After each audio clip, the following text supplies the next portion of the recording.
crazy world, full of crazy contradictions, like a child. Greetings from Castle Goring, from Mickey, Aurora, and from me.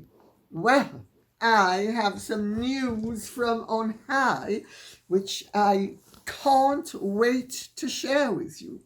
But before doing that, I am going to tell you about the opening of Faulty Towers, the play that I went to on Thursday evening. To those of you who don't know, Faulty Towers was a long-running television series in this country that was absolutely hysterical. Well, they have recreated it.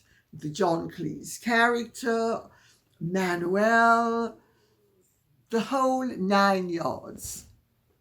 So funny, I can't tell you. I laughed from beginning to end. My son, who's only seen one or two Faulty Towers, he loved it as well. The theatre absolutely loved it. It is at the Apollo Theatre, and I can't sing its praises highly enough. So anybody who wants to have an evening of absolute joy, this is your answer. John Cleese's Faulty Towers, the play. And now I am going to plunge in with what APR says. And APR has asked me something which is the perfect springboard for me to dive into the pool of absolute delightful truthfulness and reality.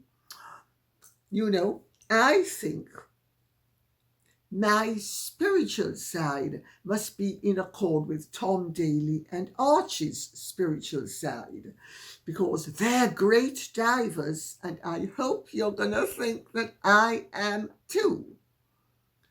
APR says, Lady C, I see in today's mail Harry's children will lose their HRH titles when William becomes king. Is this true? That's not actually the nitty-gritty that I am going to share with you. I'm using this as the springboard to dive into this wonderful pond of truthfulness and, shall we say, justice? Well, who's to say it won't happen before? I doubt it will happen before, but don't rule it out as a possibility. Don't think that the King and the Queen are pushovers. Don't think that Harry and Meghan have a chance of prevailing, not after all the injury that they have caused. Will the children lose their HRH titles? Inevitably, there is the desire to trim the flotsam and jetsam off, shall we say, the weeds off the tree. Not that I'm saying the children are anything to be pejorative about, because they are just children, but they're being brought up by a poisonous couple. They're being brought up out of this country. They would not fit in at all in this country. Let's face facts. Their parents are adversaries of this country, of the system of monarchy, of the way the monarchy is run in this country. Let's remember, Meghan entered the royal family with the attitude and the actual proclamation that she was there to update and modernize things because it was an antiquated, out of purpose system that Shira, the rebel princess, would be able to update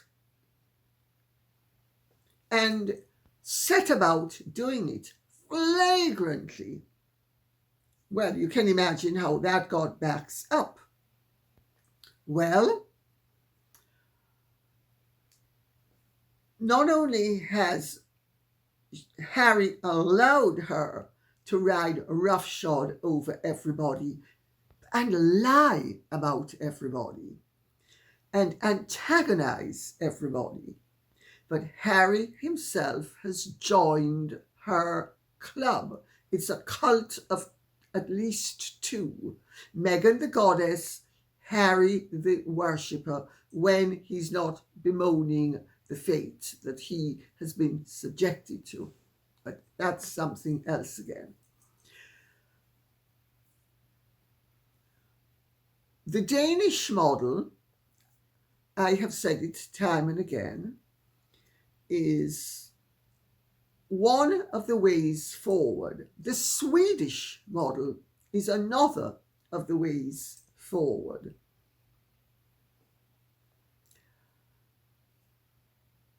There is also the possibility that in the new reign, those children will not only lose their HRH, but they will lose their princely rank. It's just a matter of updating certain formulae, shall we say. And there are precedents in any way for royal dukes to even not be allowed to use Royal Highness, and their children are not allowed to use Royal Highness. The Duke of Gloucester, who was a brother of George III, springs to mind. So, is it true? It's certainly been considered. And the way things are going, barring a miracle, those children are going to end up being, at best, Lord Dumbarton and Lady Lily Windsor. At best. That is what is being spoken about. Now, my understanding is that Meghan and Harry have got wind of this and that they are frantically worried. I actually have made some notes because I didn't want to forget some of what I had been told. So I made some notes. They are trying to make hay while the sun shines, but the situation is desperate behind the scenes. Nothing Meghan or Harry has been doing will get the family to budge. They are fully aware of it. And I'm going to quote, "The level of frustration is off the charts. Both of them understand that everything is being jeopardized by them being exposed as the men of straw they are. The wine will be no more of a success than anything else has been. They're very worried about the net closing in where the surrogacy controversy, in quotation marks, is concerned. There's the matter of the money well drying up. At least one tail left eye. Oh, money, money, money. It's a rich man's world. I want to be a rich man like Cher. Yeah, I do. I want to be a rich man like Cher. Sorry, I want to be a rich man like Cher. Oh, I do. Do you remember? Cher's mother said to her, Cher, marry a rich man. She said, Mummy, I am the rich man. I want to be a rich man. I don't want to be a poor duchess. I want to be a rich man. And let's face facts, I'm twice the man H is. Well, let me resume. They're very worried about the net closing in where the surrogacy controversy is concerned. There's the matter of the money well drying up, and the king won't speak to either of them, won't respond to any of their approaches, blanks them entirely. They know better than to get in touch with William, and Meghan has made an implacable enemy of Catherine. Once, Catherine might have been the conduit through to William, no longer. Well, what does that tell you? I know what it tells me. They should be worried because they aren't going to make any great fortune out of Netflix. The figures spoken about, I have said it time and again, were always optimistic maximal figures. They have received minimal, except as a result of the first series. Minimal. Everything they've done has tanked, and they have made very little money compared to what they hoped to make.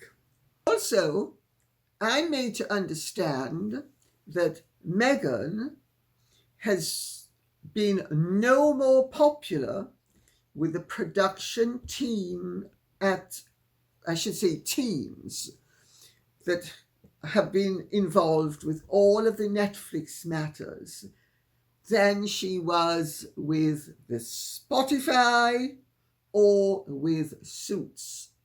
She was, according to a friend of my children's who's Canadian and moved in those circles, and they all knew of Meghan. Nobody liked Meghan. So, where does all of this leave her? Evidently, creating scenes left, right, and centre. Evidently, 1 minute, oh, I'm such a success and everything's going to be fabulous, and am I not clever enough? Very clever of me, isn't it, to put a ripe apricot against turned apricots that are really still green. Oh, so clever of me. And nobody is buying any of it. So, but what to me is the most interesting thing of all is the evidently tremendous anxiety that both Meghan and Harry are feeling over the net closing in where the surrogacy controversy, in quotation marks, is concerned. That's really interesting, because if they're worried, why don't they simply provide the medical evidence that people will see is incontrovertibly authentic, that she gave birth to both those children, and that they were of her eggs, and that they were of Harry's semen. Those are the requirements for incontrovertible entitlement to the line of succession. Now, is this going to continue to bubble on and on and on and on and on and on and on and on? Well, I don't know why they're so worried. I mean, What's there to worry about? They maintain she gave birth to the children. British protocol and custom require that these claims be proven legally. All she needs to do is provide the proof legally via the medical people who were there and delivered those babies out of her body. Simple. I don't know why they're so worried. Because, let's face facts. What do they have to be worried about? They are authentically the parents. She gave birth to those children. Don't take my word for it. Ask her. Look at the scan photo that they provided twice now. The ones without the identifying features. And let's remember, Meghan twerking at the hospital. Well, since they're going to the trouble of proving all of this with these leaks of information which violate their privacy, why don't they simply adhere to the custom that every other royal has adhered to and just provide the medical evidence? Oh dear, oh dear.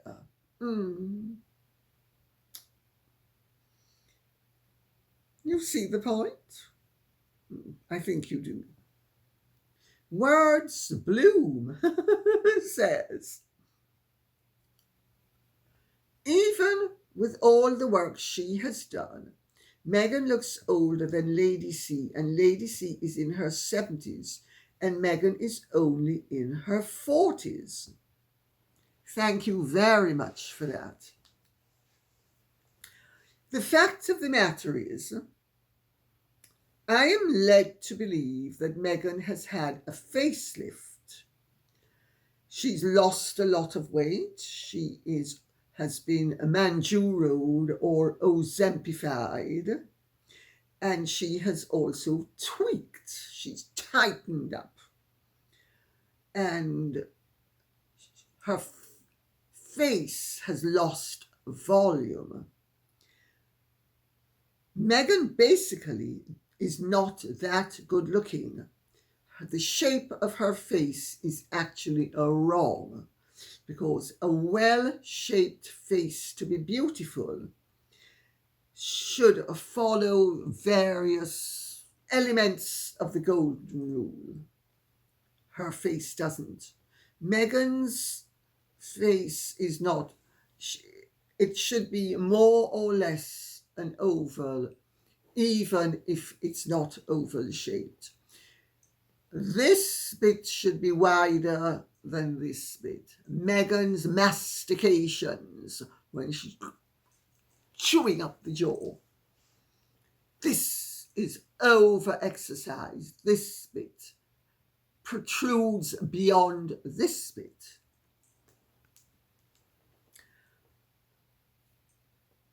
When you've had a bad facelift, that means that that sort of detail ends up being even more obvious.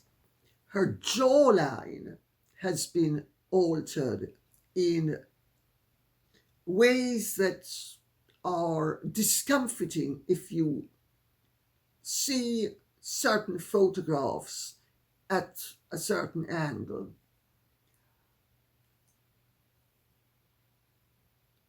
I don't want to compare myself with her, and I think it's very flattering of Words Bloom to say that she thinks that I look younger than Meghan. The truth is, no matter how well preserved a 70-something-year-old woman is, she's lost the essence of youthfulness. And I don't think you, even if somebody is at 40 something, isn't aging well. I mean, I hear what you're saying, and I'm very flattered that you think it words bloom. But I would have to say, well, I'm a 70 something year old woman in fairly good shape. Meghan is a 40 something year old woman who is not in great shape because she has distorted herself. And the problem with people who distort themselves to the extent that she is now doing is that they lose their attractiveness. Initially, they enhance with the changes, but ultimately they do not enhance. They actually end up undermining what they had going for them. And I also think, though, that a part of it is that she's obviously so stressed and she's obviously struggling, and we are witnessing on a daily basis a monumental struggle for really the pig to let us believe that she is actually a wonderful butterfly when she isn't. So I think there's that element to it as well. And also because she's made herself so unlikable that unless you like her, you're ultimately not going to find her attractive. People don't find other people attractive when they dislike them. And Meghan has gone out of her way to earn people's disregard. So I think there's all of that concerned as well. But I think another part of it is she's lost too much weight, and she has also had a bad facelift. Or let me rephrase that. The facelift has not enhanced her. It's unsympathetic. And her face is now hollowed out. It's lost its fullness, which is a big mistake because basically she doesn't have good features. And the configuration of her face isn't right. The nose is too big.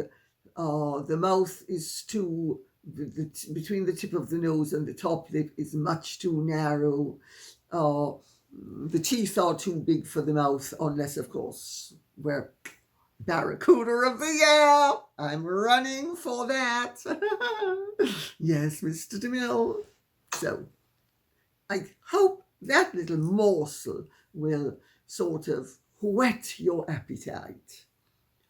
Fairness Phobe says, my opinion of Meghan Markle's ambition was that she would breeze into the palace, floor everyone with her fabulous track record and her plans to become the best and brightest fairy princess with her new age, new world solutions to sweep away all the old-fashioned ways. But she discovered her newfangled plans were not received with gratitude.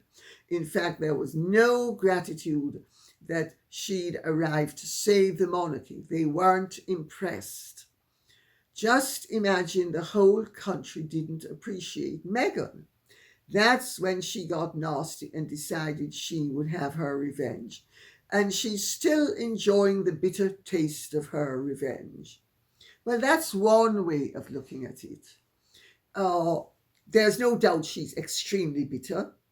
There's no doubt she's extremely nasty. There's no doubt that she's been very nasty about the family into which she has married. And there is no doubt that she has set out to undermine their popularity and to destroy their reputations in the eyes of the world. So no doubt about any of that. Was she always going to take the path she's taken? I think to an extent she always was. I agree with you. She went into the palace thinking, oh, man, I'm just going to stun everybody the way I stunned Trevor and Corey and the way I stunned H. I have talents. I have to tell you, I'm a girl with talents. Well, the talents don't work when you are, shall we say, not personally involved, and all those talents that you have aren't going to actually be deployed upon people you're trying to impress. So then you're going to do it with, I know better. And some of her plans, I am told, were beyond belief. She really expected that she would be able to recalibrate the monarchy so that she and Harry would be on an equal footing with William and Catherine, and that Harry and Meghan would never need to defer to William and Catherine, and that they would be able to do what they wanted, and that she would also be able to march. All of it was totally unrealistic. Also, her contempt for tradition, which I mentioned in my first and second editions of Meghan and Harry, the real story. She made sure that Harry joined her. Tradition is just a dirty word and it just doesn't mean anything. And I mean, why would I be traditional? I mean, I know better. I'm a California girl. And I have to tell you, a trip on the beach and avocados will solve practically every problem. Yes, they will. Her totally facile ideas and also her abrasive demeanor and her demands and her treating people as if they were dirt. I'm a royal duchess and you work for me and you're going to do what I want you to do. And on a daily basis, imposing her importance upon at least one member of staff in front of other members of staff. Meghan has always seems to have had a very immature, unsophisticated idea of what royalty is, what royalty means, what a monarchy represents. I mean, no adult in her right mind would say, I'm Shira, the rebel princess, and I'm gonna show everybody how it's done because I'm number 6 on the call sheet at Suits, and they were gonna write me out. Well, I found another Patsy. Oh, sorry, I found another wonderful man who's going to take care of me. I'm so vulnerable. I have to get big, strong men to take care of me. I take care of them very well too. I do. Well, Meghan's ambition was thwarted. If it hadn't been thwarted, she would have actually started to bring down the monarchy, because her contempt for tried and true methods, her contempt for realism, for respect, for tradition, for a realistic way of dealing with matters, and the innate caution that is required when you are dealing with important and complicated matters. She's a bull in a china shop.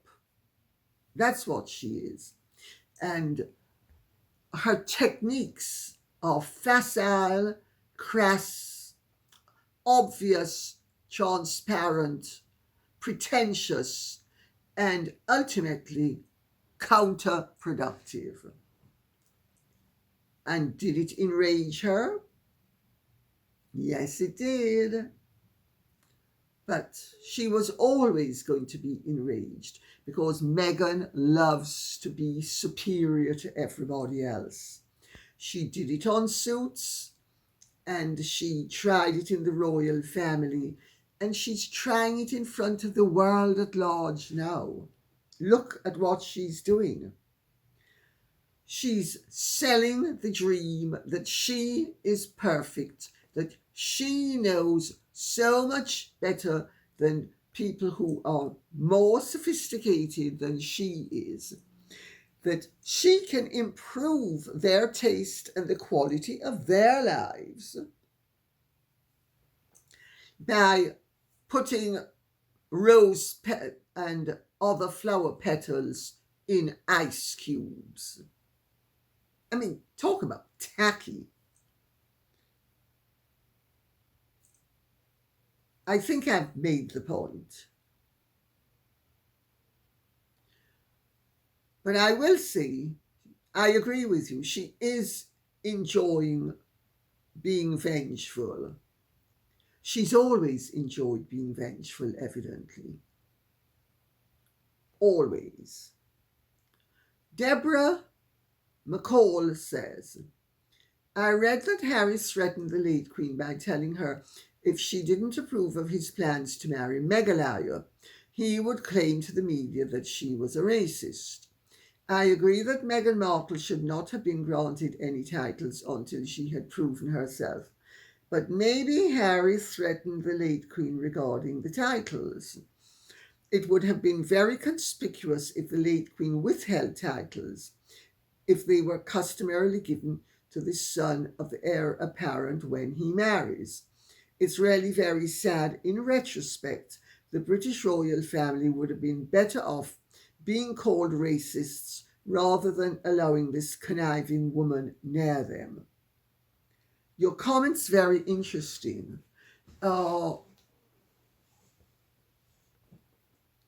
I think you would have read in my book, because my book was the very first to say that Harry had told the Queen that she would be accused of racism. She and Prince Philip would be accused of racism if they did not allow the marriage. Other people have jumped on that bandwagon, but you will not see that observation written anywhere before it was published in my book. He didn't need to threaten the Queen regarding titles. The custom is that the sons and grandsons in the male line of the monarch be made dukes at some point, usually upon marriage. The one exception was Prince Edward, who was made the Earl of Essex with the understanding that when his father, the Duke of Edinburgh, died, and the title reverted to, it actually went to Prince Charles. And then when Prince Charles became King Charles, it reverted to the crown, and therefore it could be given to Prince Edward. because Prince Charles, being the eldest son of his father, is the one who, upon his father's death, inherited all his titles. Andrew and Edward did not. Charles did. So that's why there was a little bit of a time lag between Prince Philip's death and then ultimately the Queen's death. Because until Charles became king, he could not give the dukedom of Edinburgh to his brother.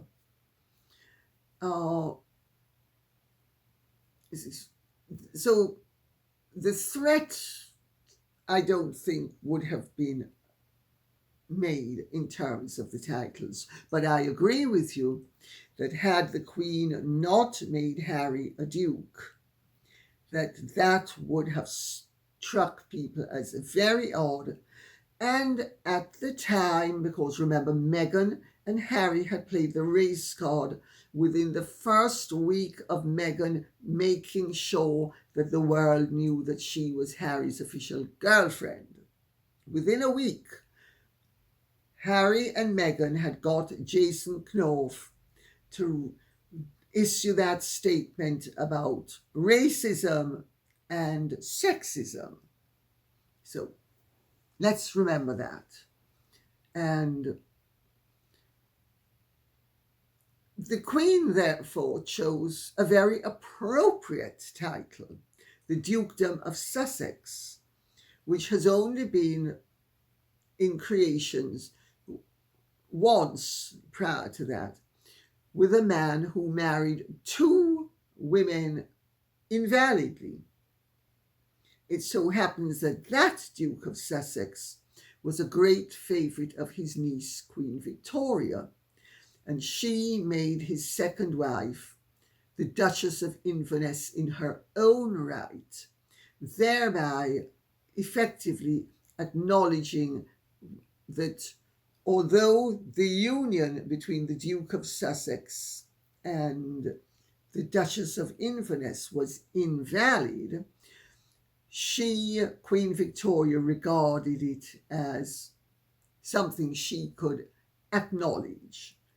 So it was a way, Queen Victoria could be quite romantic, and it was a way of sort of hedging her bets and being nice to her uncle and her aunt by invalid marriage. Let's put it that way. I do not agree that the royal family would have been better off being accused of racism if they had not allowed the marriage. Meghan and Harry would indubitably have made the point that it was entirely due to the fact that she was a woman of colour and that the royal family, was racist, that they were all racist. I think that would have been highly damaging, more damaging than the fandango that has played out now for the last 7 years.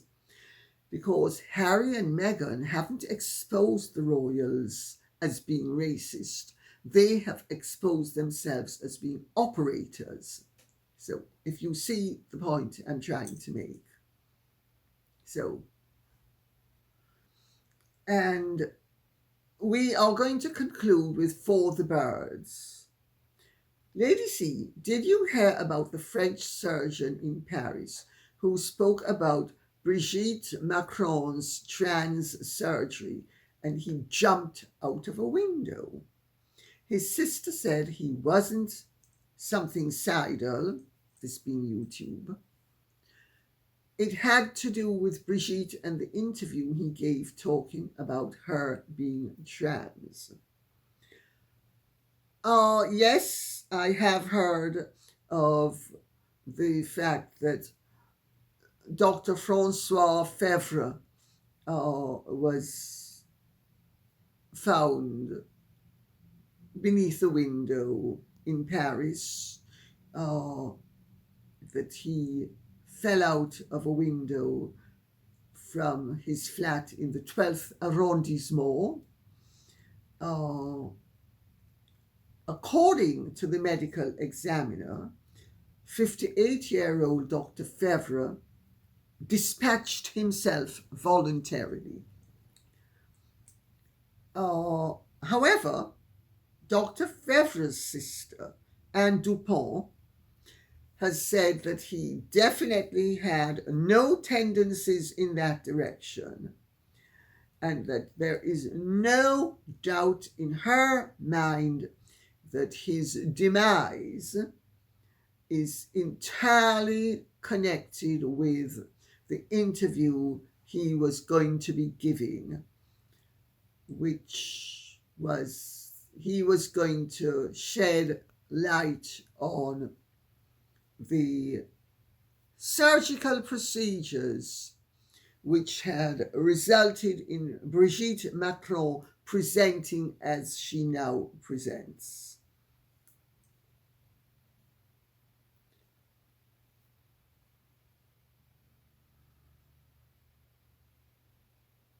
What can I say? I think it's terrible. I honestly don't understand in this day and age where there is such acceptance of different lifestyles and various choices, and that they're legal. They're legal. Why this would be the hot potato that it is. That's on the one hand. On the other hand, I do understand it only too well. If that makes sense to you, it does to me. The fact of the matter is that many transsexuals do not want to be regarded as their past.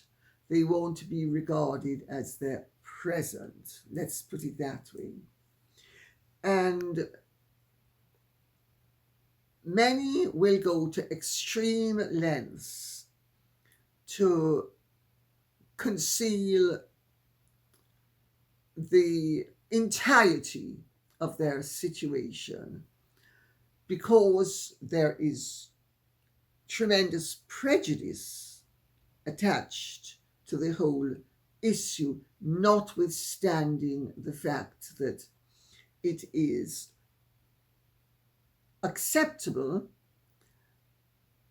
It is one of those anomalous situations where something is legally acceptable, it's superficially acceptable, but there's a downside, there's a shadow side.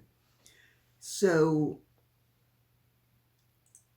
now I am not saying that one way or the other, because I have no opinion on the Brigitte Macron matter whatsoever. But I do think that if indeed she had not been trans, why is she so upset? I don't get it. What's there to be upset over? I mean, sorry, you're a woman, and you were born a woman, and you're upset because some people think you weren't born a woman. Why? I'm puzzled as to why this would be such an issue, that she would be so upset and that he would be so upset. He's president of France. Yeah, it might be slightly embarrassing for them if it turned out that it was true, but if it's not true, what's there to be embarrassed about?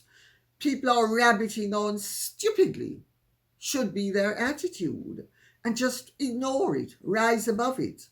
And also think, well, actually, maybe a segment of the population that is exposed to prejudice will benefit from Brigitte and Emmanuel Macron's success as President and First Lady of France.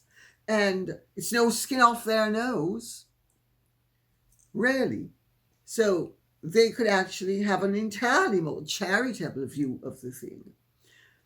But the mere fact that a doctor who is supposed to be giving an interview then is found in these circumstances, well, I mean, is this Russia?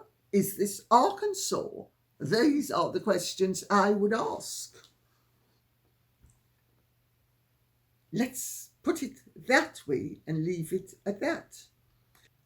And while we're on the subject of France and the bizarre things that happen in France, because France has stringent privacy laws, and many a dark and dirty deal gets effected in France, and there's not the light of exposure to be shone upon it until, of course, there is intervention, usually from a foreign source. So we have the Macrons with Candace Owens, and we have the Guerlain case. And I have mentioned this before.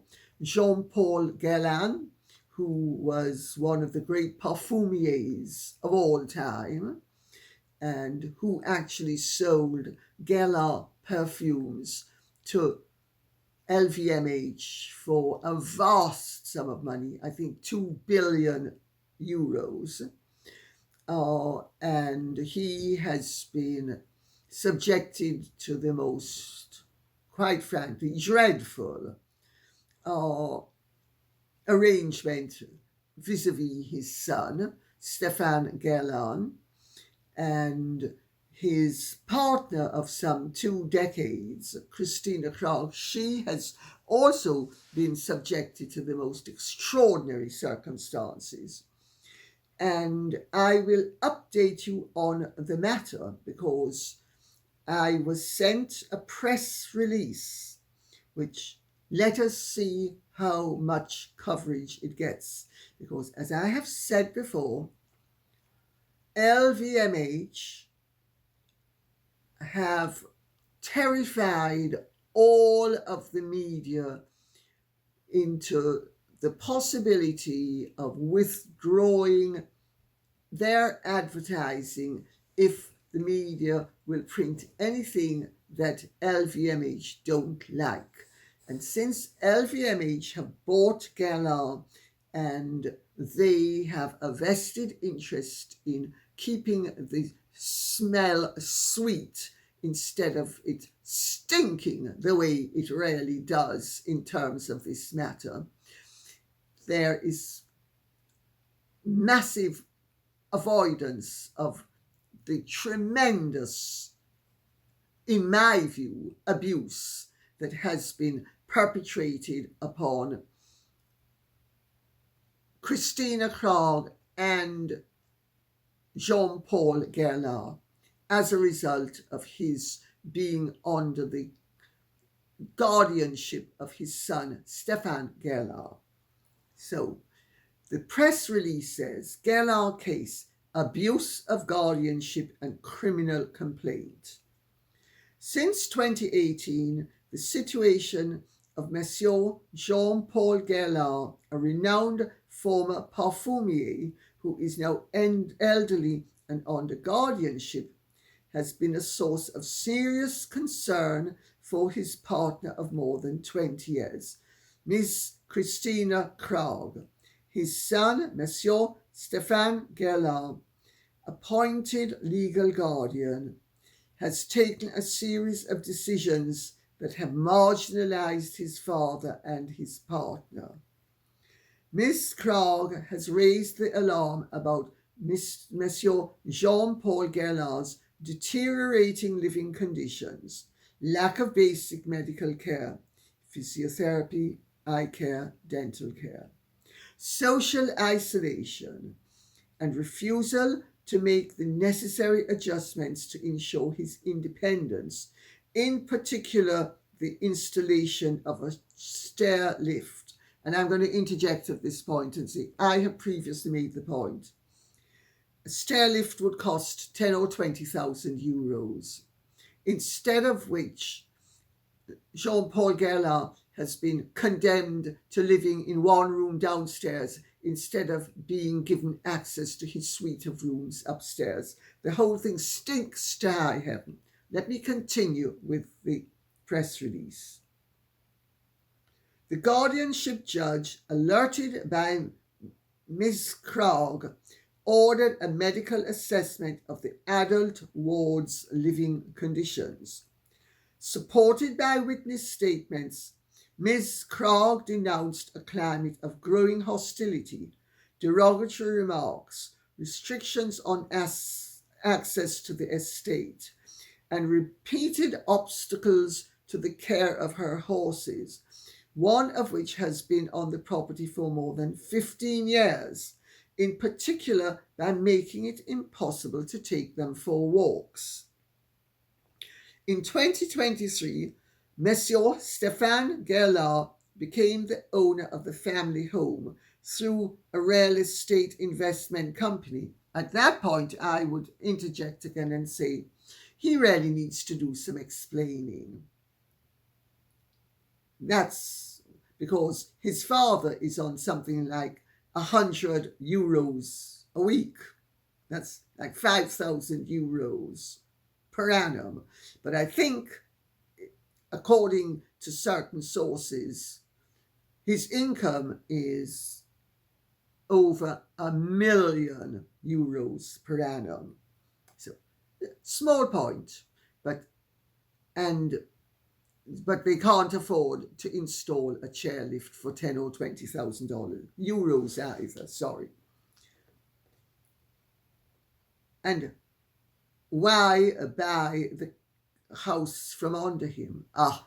I've covered that before, so I'm not going to cover it again, but I'm going to continue reading out this press release. Although authorized by a judge, this transaction raises questions about the guardian's duty of neutrality with regard to the protected person's assets. That's putting it mildly. Shortly afterwards, Monsieur Guerlain's son demanded that Mrs. Krog's 3 horses be removed, despite her right to use and live on part of the estate. On the 27th May 2025, he proceeded to forcibly remove the horses, block the access road to their shelters with concrete blocks, and remove the doors from the stalls. These events were documented by the gendarmerie and a judicial officer. A complaint for theft has been filed, and an investigation is underway.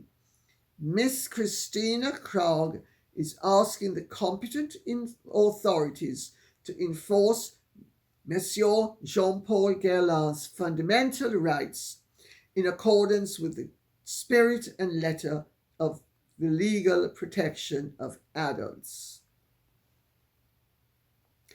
I would ask anybody who cares about the welfare of an old man, and he's relatively old because she's my age, or just a little bit younger than me, our partner, to write to LVMH, to write to Bernard Arnault, to write to the gendarmerie or PETA in France, because PETA is very concerned about Prince William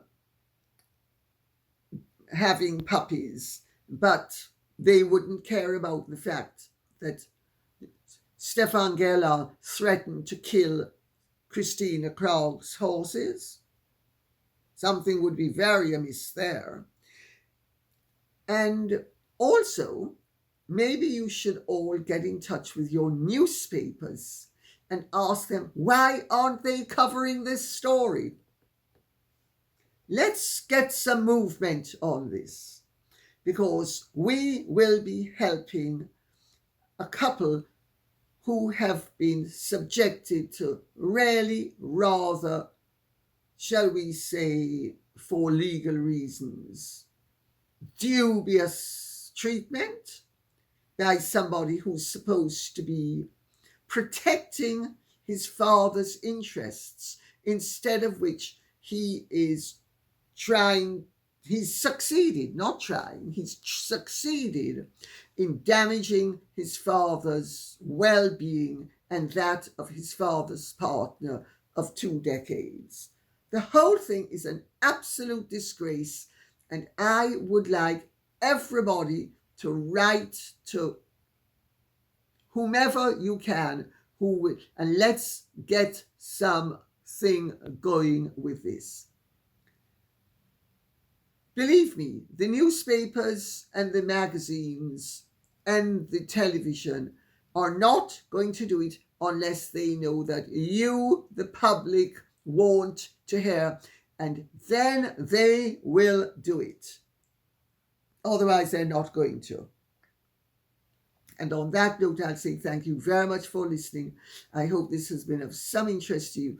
If it has, please keep the questions and comments coming in so I will know what ground you would like us to be covering. Godspeed. And if you have truly enjoyed this, would you care to like, share, subscribe, press the notification bell, and take good care. Bye-bye.